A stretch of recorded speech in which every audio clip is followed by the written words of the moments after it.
Hold it, boys. All right. Welcome back to Edgeverse, and today we have changed our format. We're not in the studio. We are right here on location in Edge Cafe, owned by... What? We're at Edge Cafe. We're at Edge Cafe. But we're it's in it's the a location, cafe. so we're at it. Grammar is important. It is. We're English teachers. Exactly. So we're at Edge Cafe. Pretty But sure we're inside it as the well. cafe. No, we're at. It's a location. We're not pitching it as a cafe. We're pitching it as a location. It is. This is cafe. a terrible argument to open with, and We're English teachers. You can prepare for a lot of that. We are all English teachers To varying degrees. to varying degrees. Yeah. Some more so than others. Yeah. Some of us, unfortunately, were disadvantaged at birth and born Canadian, and We do what Pot, we can. kettle black. We do what we can. I mean, Yeah. you know. so yeah, we're here today to discuss education, and that's And the lack thereof. in the yeah, and that's in relation to your novel, A-Holes? Well, yeah, I mean, A-Holes was a fictionalized account of what it's like to teach in a foreign country, based on my experience and based on a lot of stories I heard. So it's not just a personal account. It's a lot of stories. It's a lot of weird shit. I've seen some shit out here, especially as you hang out. One of the most interesting stories, which a version of it made the book. One night, a friend of mine, he had his bike stolen, and it triggered the suicidal depression. So off he went, and he drank himself half to death during the day. And As one does. as one does, and he already had serious problems. He only, I mean, he basically is a typical character from the book. He only dates pre-operative transsexuals. He's HIV positive. Jesus. He's a head of English in a prominent school out here. I was going to say, is And he in he's- California? And he's a crack addict. Oh my. So he's a typical a-hole. So he's sitting there smashed out of his head with this other guy who's really smashed out of his head. And he was on his second bottle of gin that day. And they're all smashed up. And there's this English girl who we've never met before, big girl. So I just got chatting, assuming she was one of their friends. But no, she just wandered over and was trying to offer sex in exchange for alcoholic treats. Oh. Okay. Because her boyfriend was also a massive drug addict. They're heroin addicts. They've come over from England to try and wean themselves off of the drugs. And he started beating her up. So I went to try and break them up. And this German girl, a big girl, she followed me. It's too late. They piled him in a tuk-tuk and got away. And then later on, I met this other guy, the gin drinking guy, who used to be a teacher, now runs bars. And we got chatting, and I said, "Oh, I met you from that night, the day he had his bike stolen." He said, "Oh, the day that girl was there." So it turns out, yeah, she murdered her boyfriend. Jesus. She drugged him up, made it look like an overdose, made the news. So he died. And then she went and bragged about the fact that she murdered him and got away with it out here. And then she hooked up with a bar owner, and now she runs a bar. Where all the teachers hang out, and these are the kind of people that you meet as teachers. Now in that street, I've literally been there with my son having lunch while someone's arranging a hit. This kind of stuff does happen. So I decided to write a book about it. We did it as a first person, so that the story can just flow more easily and it's more accessible.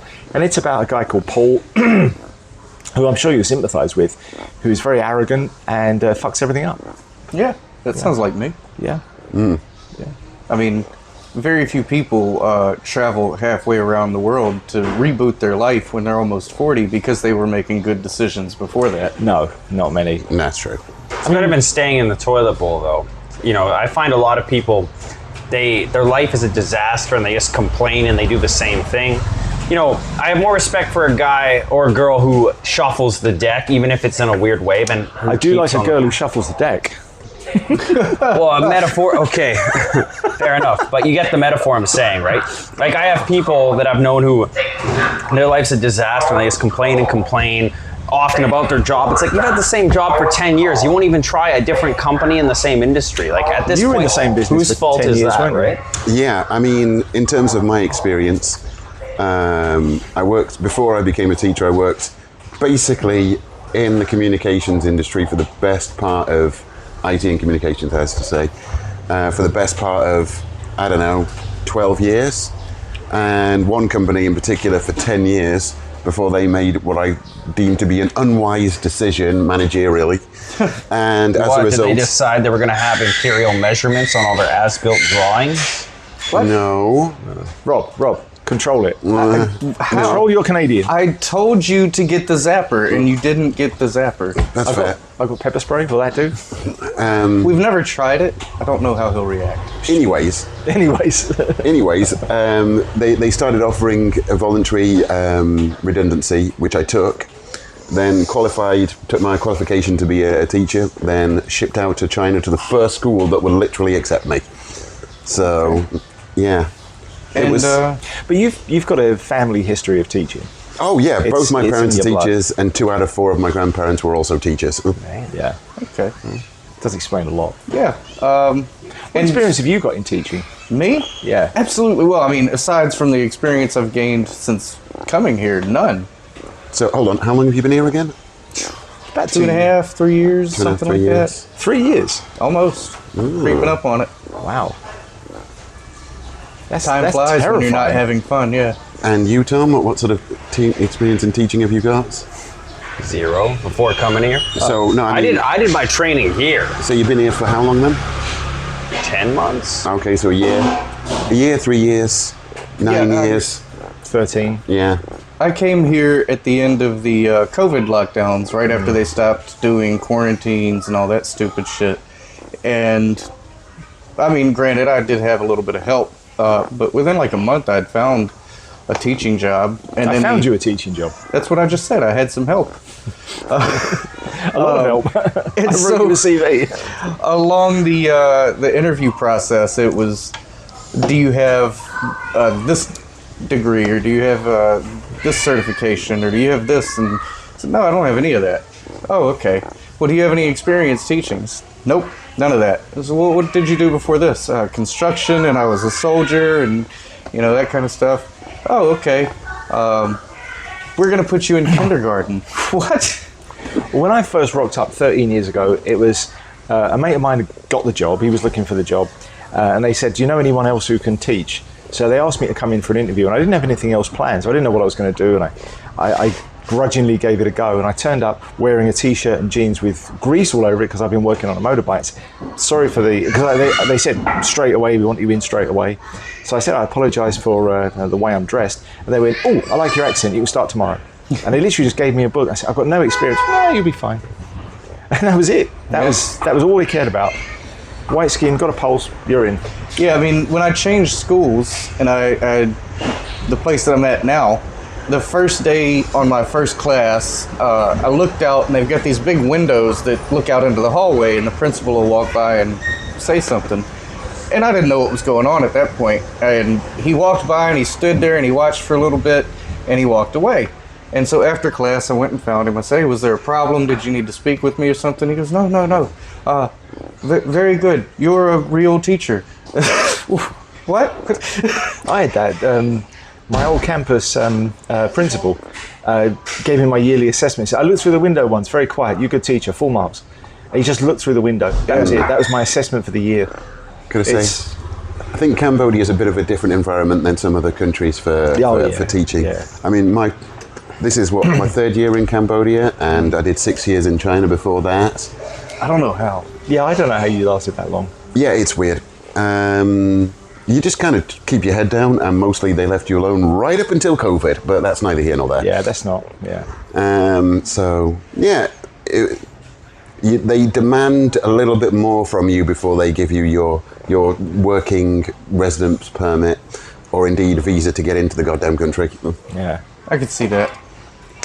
I don't know where I stand on this. I mean, maybe they should have stricter requirements in the schools or something, because some of the teachers we've had, not at the moment, our campus is actually pretty solid at the moment, but some of the teachers we've had, it's pretty solid. I mean, we've had some really shockingly awful teachers. I've been teaching high school, and at North Campus, there was a guy that came in, a South African dude, and he was a massive heroin addict. He tried to move into the campus. He brought all his stuff and said, I'll just sleep on the desks. Oh yeah, was he the guy who the homework assignments for bringing him food, and your score was how much food you bought him because he had no money? Yep, he was a heroin addict. So he was grading them on the food He was making them bring in food. So That's hilarious. Yeah. I mean, it's horrible, but it's also hilarious. Well, I mean, the problem there is that they actually managed him out in the right way. They actually followed the Western 3-month rule. He was given the warnings, and they sort of slowly managed him out. But they could have got rid of him for gross misconduct, and they didn't, and that was the mistake. They needed to just get rid of that straight away.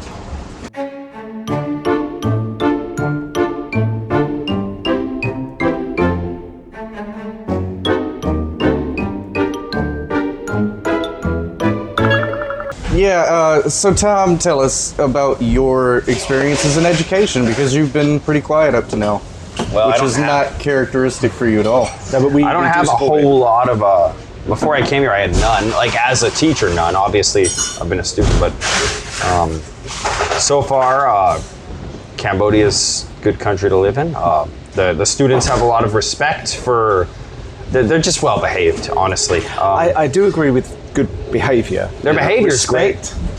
I mean, behind your back, they're not doing the work. No. This is the biggest problem. They're not turning in the work. They're not turning in the assignment. Yeah, but they when have I was no 16 respect for education. Yeah, when I was 16, I did the exact same thing. I would deliberately get explains 51s a to lot. get the teacher off my back. I didn't really have a whole lot of respect for education. I was there because it was against the law. Yeah, I know, but they're 16. They're not going to understand. Yeah, but you usually. can't say that they're respectful and then show why they're not respectful. Yeah. How is They're it not. disrespectful to do the minimum? They're 16. They're not respecting education. That's exactly what we're talking And they're about. not That's not a respecting your personal authority. slight, though. They do respect my authority. It's just I don't take it as a like. I know for a fact a lot of people are in that school because their parents say, "Hey, get on in there or else," right? Like, I was only in school when I was young because whatever choice did I have? Yeah, but here's the difference: is when you went to school, and same with y'all, I would imagine me. Public education in our countries is free. Yeah. Well, Yeah. tax funded, but fair enough. Here, you have parents paying thousands of dollars to send their kids to these schools, and the kids don't respect that. They don't care enough to take advantage of that opportunity. Well, they're too young to know, right? They have no. No. Stop making excuses for them. And This is a cultural problem. This is the entire culture. And it's not Cambodia. This is global now. And it's not. No one cares. Yeah, and it's not even the fact that well, yeah, thousands of dollars in a country where the average wage is $300 a month. Yeah. Like, to send a kid to our school is somebody's entire yearly wage, effectively. So, you know, what with uniform and books. And I mean, everything. I can't speak to y'all, but I'd assume it's the same. Even as young as my grade 1s and grade 3s, I lecture them constantly about the importance of education, and that what you were saying, by the time they want to know these things, it will be too late to go back and learn them. Yes. So they have been told. They've been warned. I see this. I do Well grade said. 11 and 12, high school, end of high school. So they're going off to university. And when I do see them again, or when they come back for recommendation letters, it's always the same shit. They're not ready. The university is blowing their mind. It's too hard. They can't do it because they're not ready. They've been lazy. They've been allowed to just plod Skirt through.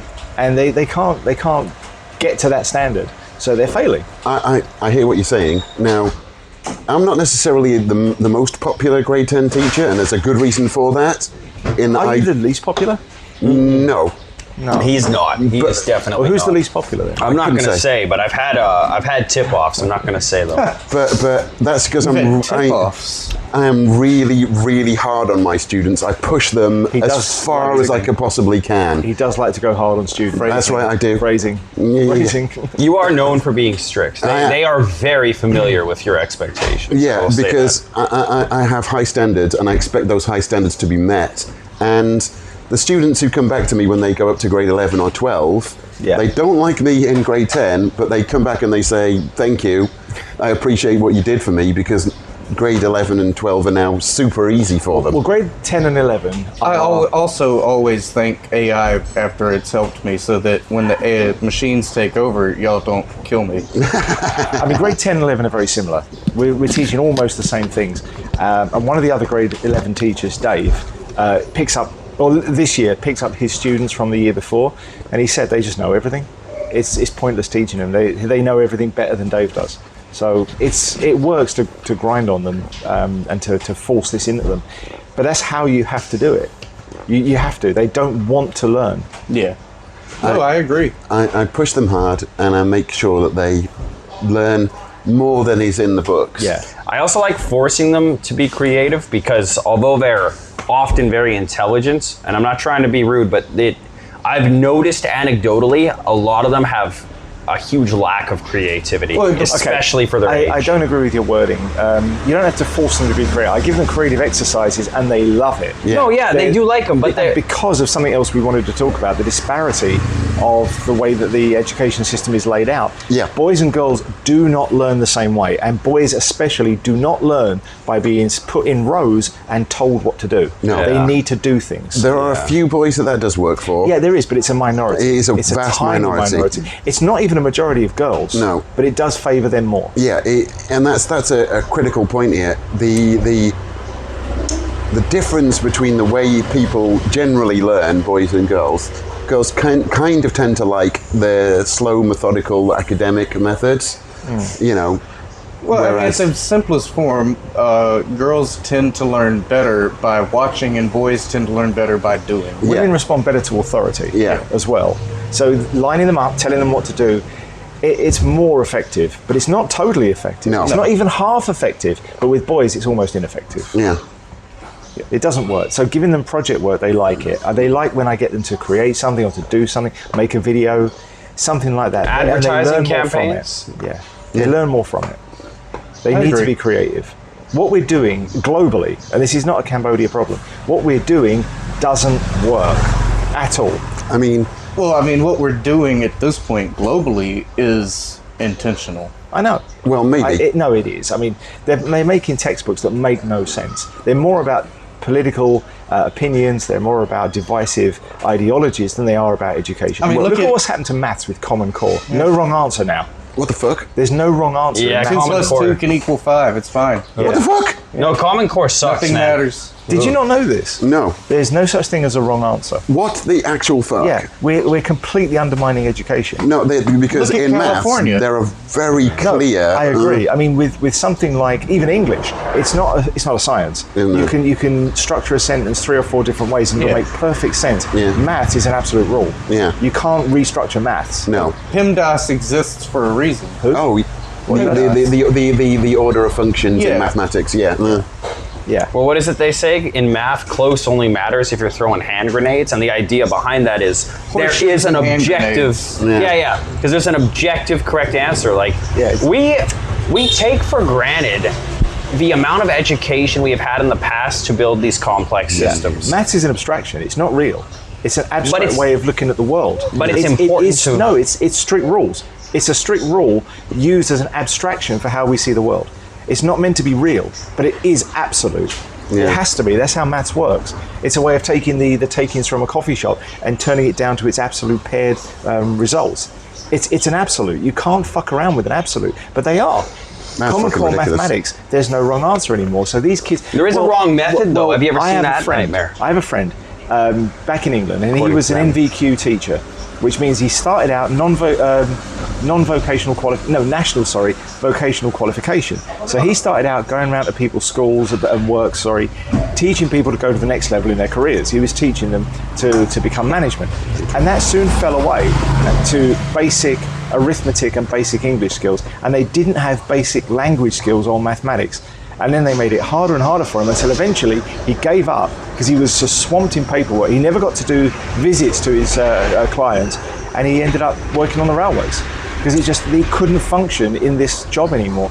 And he, by the time he left, was an NVQ assessor. He was trained to qualify the NVQ assessors, and he gave up on the whole thing and said, none of this works. Yeah. We've got students coming out of school who can't count, who can't speak English.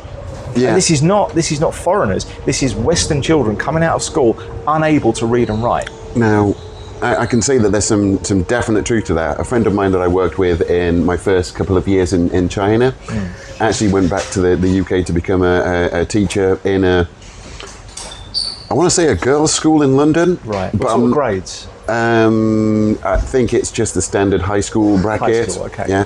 And like 9 to 12 or something like that. Yeah. Well, 9 to 16, I think. Grade 9 to 12. Grade 16. No, 9 to 12. Grade 9 to 12. And he said that the last time I spoke to him, he said that it was like genuinely appalling because they're not teaching them anything useful. it's like an indoctrination camp. It's not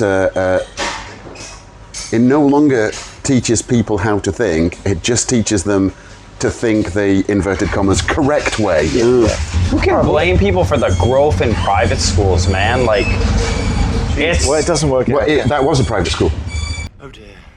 With your family history, what do your parents think of how education changed while they were doing it? Because they must have seen some changes. Yeah, they've seen it become way more politicized than it was. Right. And to put this in perspective, they've not been teaching for years, right? Oh, and my dad retired. My mum retired last year. Right. But she was doing like special education before she retired. So teaching mad kids, quite frankly, they're lunatics. So they've been teaching for decades. Decades. And they've now finished. So during the course of their careers, what did they see? Well, they saw a decrease in the quality of testing. They saw an increase, or rather, another decrease in the area of critical thinking. Yeah. Well, that was the point I was going to make in response to Tom's perspective, is the thing that's lacking is that we're not, and this again is global, we're not teaching these kids critical thinking skills. We're not teaching them how to think, we're teaching them what to think. There is no subject in our school where critical thinking is promoted or taught or even mentioned. Yeah. They mention it when we do teacher orientations every year. Teach critical thinking. Okay, so I'll do that. No, we don't want to actually doing it. We just want to mention it so that we're covering. We just our want to tick tell you boxes. to do it. Yeah, they're not interested in critical thinking. I don't even think they know what it is. Well, that is it. One of the things that I struggle most with the kids that I teach is to get them to look beneath the direct text to the subtext, what's underneath what's being said, and that's a real, like, what's the message behind this? Question everything. I mean, I'm not picking on you, but this is something Americans are no longer capable of doing. In general, I would agree, but It's something. Well, America leads the way for bad education. You are the model. That's being shipped out to the rest of the world. Well, it's also an oligopoly. We do have people, not to toot my own horn, but like myself, that do know how to think. Yeah, but you're a tiny minority. I agree. And you're a bad example because you left. Yeah. It was so bad you left. But America as a model has been taught not to critically think about anything, not to question anything. That's why we're so complacent now. Yeah. And England, complacency was probably the biggest problem with English people. They just put back and take it. They just take it. Yeah. Well, modern Americans talk a good game, but at the end of the day, I don't know that they're capable of doing what needs to be done anymore to correct the problem. Yeah. That's sad to say, but looking at the state of things now, the people that haven't woke up to what's happening won't wake up until they're in the gulag. No, they won't. No, well, even then maybe. Yeah. Well, there are definite problems. There are. And there's a lot more that we haven't mentioned. But what can we do to turn this around? What can be done to fix this problem? Right, well, at the risk of sounding like a cynical arsehole, we are one teacher in one subject out of 20 a week that these kids get. So as a teacher, I would go as far as saying there's nothing we can do. Well, so as a wider thing, we can do what we're doing. We can write books about it. We can try to get this out in the mainstream that there is a problem, and let's look at the problem and let's agree that we don't want to put our children through this. As a parent myself, I go to my school and think I would never let my son come here. No, absolutely. So your school's far worse. And I don't know what how I'm gonna do it, because I couldn't afford to put him in my school. Yeah. Well, no. Your school is a very strange anachronism where it's very, very expensive, but very, very poor standard. It's for kids who can't function anywhere else. They're putting them in there for a guaranteed pass. Yeah. Your school's a bit of a, but even my school, I wouldn't let my son go there. We've just done the exams, and none of the questions are correct. They're grammatically incorrect, factually incorrect. Well, as the coordinator for my campus, I have to check all the tests that come down from the head office and dole them out. And every single test takes an hour or so of editing. It's it's nonsense. After 3 years of petitioning, I was finally allowed to write the exam question. I hope that the head of English has used my questions, because they're all relevant. They're all relevant to things that I've taught. And hopefully the other teachers in my grade have also taught them as well. Yeah. So even that's a big ask. Look, I make my stuff not publicly available, but available to each of the teachers in my grade. to use. I do. Yeah, I had to we sat through some fucking meeting like a year and a half or so ago back when I worked at y'all's school. And The woke public meeting. yeah, it was very woke. And then she sat you down, she like called you onto camera. You left your office, you went to her office, and you showed us all this fucking like Excel document or something that you had made, and you were like, we're gonna pass this out to all the fucking campuses. And then Taryn was like, oh yeah, we want you to do this. It's like, God damn it, Morgan, you son of a bitch. Yeah. He tries. He really does. And I do. But we are, and I know I sound cynical, but we're just one voice. Well, yeah. The thing that I resent most about it, if I resent anything at all, is the fact that everything seems to be tailored towards avoiding complexity. And life is nothing if it's not complex. Yeah. That's actually very well said. Yeah, no, I agree. So Important stuff especially is very complex. well, yeah. So that's kind of my point. Is like we're training people in simple methodologies that don't quite do the job. Speaking of points, didn't you have a specific one that you wanted to? Well, yeah, we've kind of covered it. Really, there is a disparity between male and female Okay, so education. you really wanted to discuss the same thing from different angles. I absolutely do not advocate splitting the sexes. No. I was sent to a boys' school, and yeah, boys' schools and girls' schools separately do end up with a very slight, and it is slight, it's like 1% difference in overall standards. Right. But you don't learn to socialise with the opposite gender, and it really isn't healthy. And a lot of the kids I went to school with ended up gay, they ended up seriously depressed, some of them committed suicide. It really, really isn't a good idea. They came out of that school really messed There up. is another half of this problem that we're not addressing, and that is the fact that, again, and seems to be a global phenomenon, that education starts at home. And Yes. parents are not parenting anymore. They're putting these kids in front of these fucking brain rot tablets. Yeah. And just, that's it. Well, the parents we've got now are the people who went through this education system, and they're the result.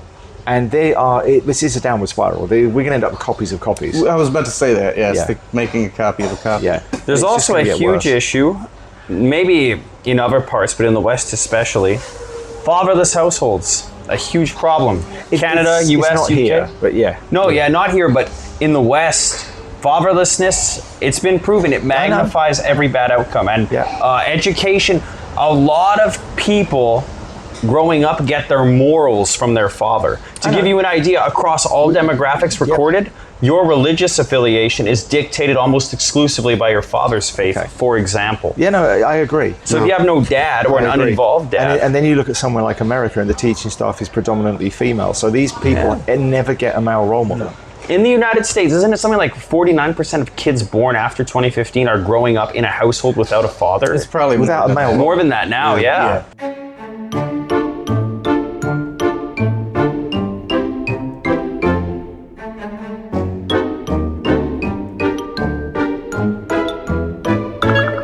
Okay, so my final point, if anything at all, the worst experience I got into in teaching with my students was a discovery that although I only spend 4 hours a week with them, they spend more time with me than they do with their actual parents. Yeah. Now, that was a revelatory moment. And that's as one teacher. And one teacher.